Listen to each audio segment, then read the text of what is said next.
嘿，大家好，这里是菲儿的厨房。蒸馒头时，大多数家庭会选择用干酵母。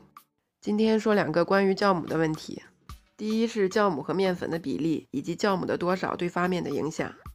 第二个问题是在没有电子秤的情况下，该如何称量酵母？跟大家分享几个小窍门，可以轻松量出1克、3克、5克酵母。首先，我们来看第一个问题：发面时酵母和面粉的比例。今天我们选择的是高活性干酵母。根据产品的推荐用量以及我个人蒸馒头的经验，1斤面需要放1到5克酵母。下面我们来看一下1斤面放1克酵母和放5克酵母到底有多大差别，发酵的时间会相差5倍吗？下面就来做个实验，盆中加入1斤的面粉，碗中是250克35度左右的温水，加入1包5克的酵母，用化开的酵母水来和面，面粉中加入5克白糖促进发酵。把酵母水分次倒到面里面，边倒边搅拌，搅成面絮以后，用手和成面团。把面团揉光滑以后，盖上保鲜膜，开始发面。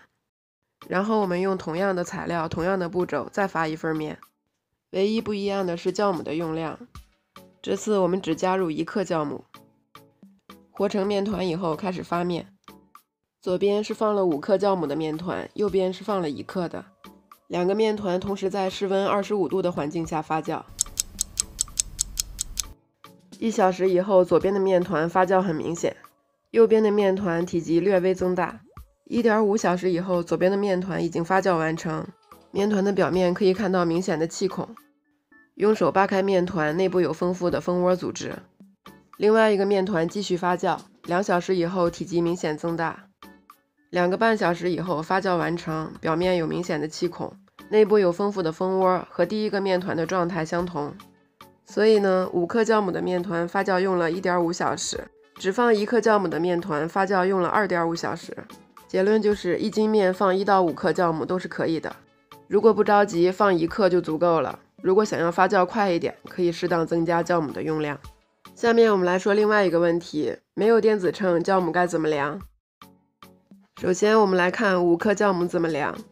方法非常简单，只需要准备一个矿泉水瓶盖。有朋友会说瓶盖大小不一怎么办？这里给大家一个尺寸参考，瓶盖的尺寸是高1厘米，直径3厘米左右。1瓶盖的酵母刚好是5克。下面我们来验证一下，这是1包5克的酵母，我们把它倒到瓶盖里面，倒完之后刚好是1瓶盖。如果你买的是大包装酵母，可以把它放到矿泉水瓶子里，这样既方便保存，而且在使用的时候可以直接用瓶盖来量酵母，用起来非常的方便。下面我们来看一下1克、3克酵母怎么量。这里我们需要用到量勺。